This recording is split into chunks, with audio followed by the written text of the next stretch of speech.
How does this elusive Buffalo Trace store pick compare to the Shelfer? Let's find out today on the Whiskey Tank.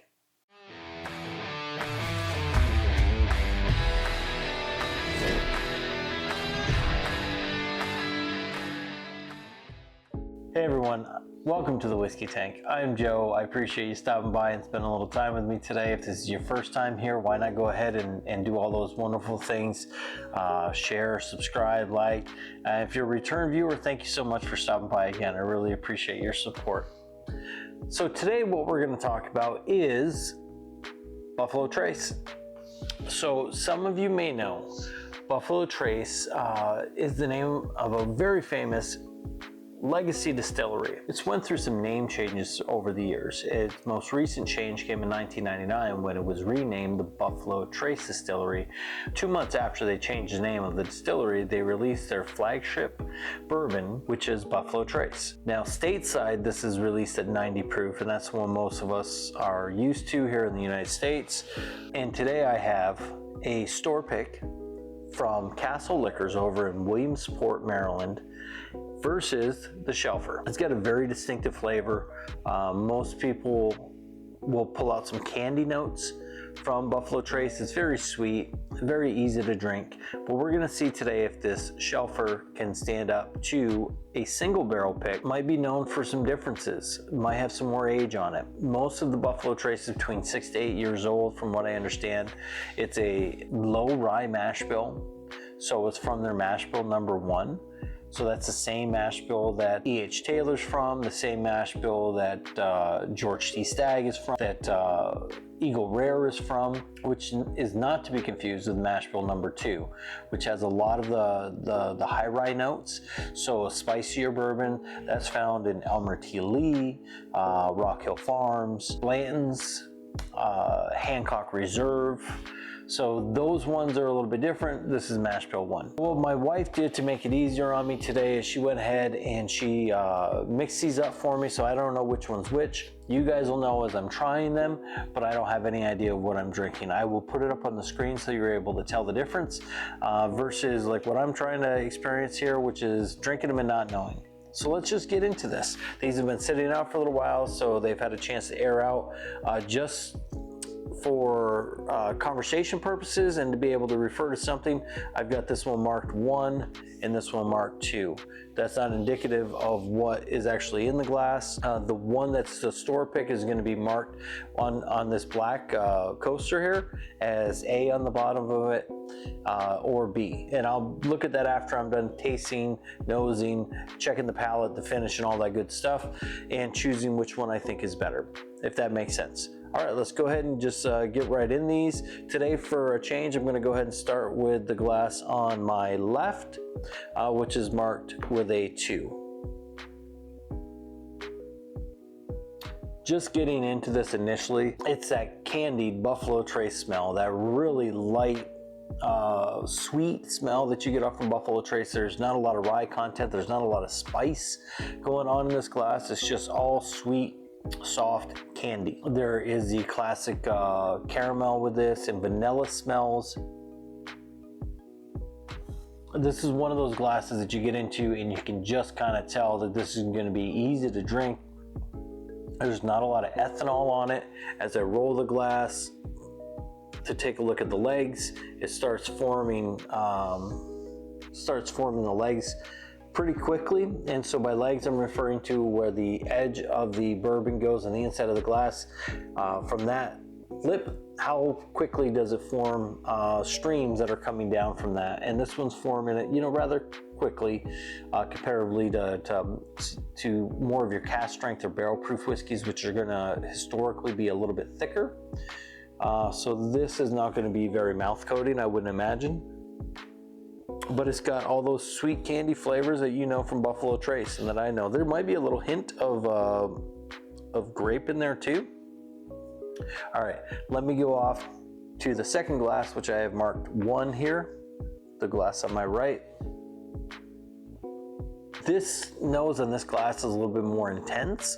than the first glass that I smelled. I get a little bit of oak on this, not much. It's not like a tannic or bitter oak. It's just I can tell that there's a little bit more oak in this glass. It's got a lot of those candy sweet smells too. Definitely get just a hint of grape on this though, and a little bit more intense than the grape that I got in the nose of the first glass. I want to go back to that first glass again real quick. On a second smell through, this has a little touch of apple in it, lighter fruit. So it's not as dark of a fruit, but there is some kind of fruit in there.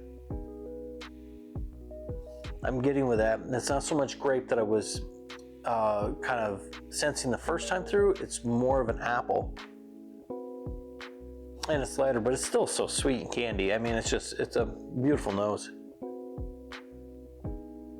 This one is just a little bit more intense and definitely has a little bit of that grape smell with it too. So it's candied grape. There's a little bit more oak with it. I'm gonna give the nose to glass 1 here. That's what I'm gonna give the nose to. So I'm gonna go ahead and try the palates on these and see how they taste. This time I'm gonna start with the glass on my right, mark number 1. Cheers.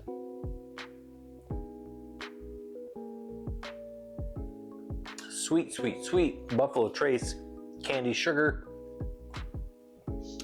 Very slight touch of the nose from the grape kind of came through on that. There is a little hint of sweet oak with this. It's not a lot. There's not a lot of age. It's not like something that's a stag or something, or a George T. Stag. The way I like to look at these, a lot of times I'll think of Buffalo Trace as proof down Stag Junior. So to me, the way I understand it, Stag Junior is nothing more than cast strength Buffalo Trace. So I'll notice a lot of those same flavors with the Buffalo Traces I get with the Stag. It's just more intense in the Stag. This one's borderline. It's got some of those intensities to it. It's almost like a grape bubblegum that I'm getting out of this, with a little hint of sweet oak on it. So overall it's a pleasant sip. It's nothing super intense, but it's good. It's very good. All right, let me get into the glass with the Glencairn number 2 on it, and the glass to my left.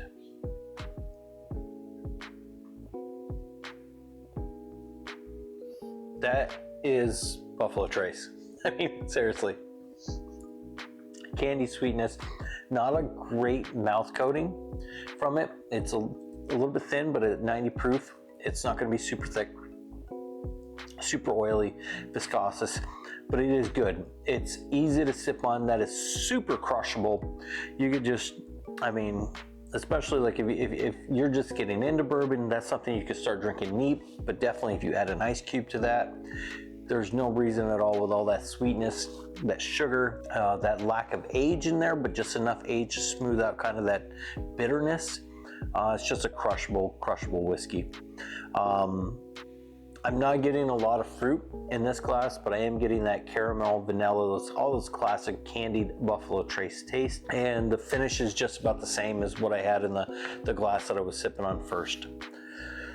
So I'm not gonna waste a lot of time with this. I'm gonna go right in and say that I liked whatever whiskey is in the first glass that I tasted, the second glass that I smelled, the glass that's on my right with the Glencairn marker number 1. I'm gonna say I like this more because I can pull out some of those grape flavors in it that add a little nuance to it, another layer, where I wasn't getting that in the first glass. Now, the glass or the whiskey to my left in glass number 2, highly crushable. That's something I could sip every day, be happy with. There is zero offensiveness in this glass. There is nothing that's going to be polarizing and pull anybody away from this and say that's not a whiskey that I want to sip on. I think if you don't like this, you don't like whiskey. It's just highly crushable. But there's nothing that pushes over the edge to say I want to go back to this.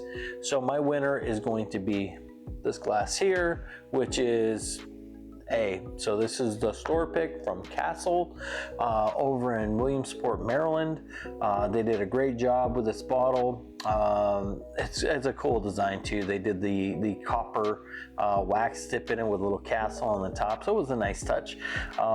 It's a good crushable bourbon.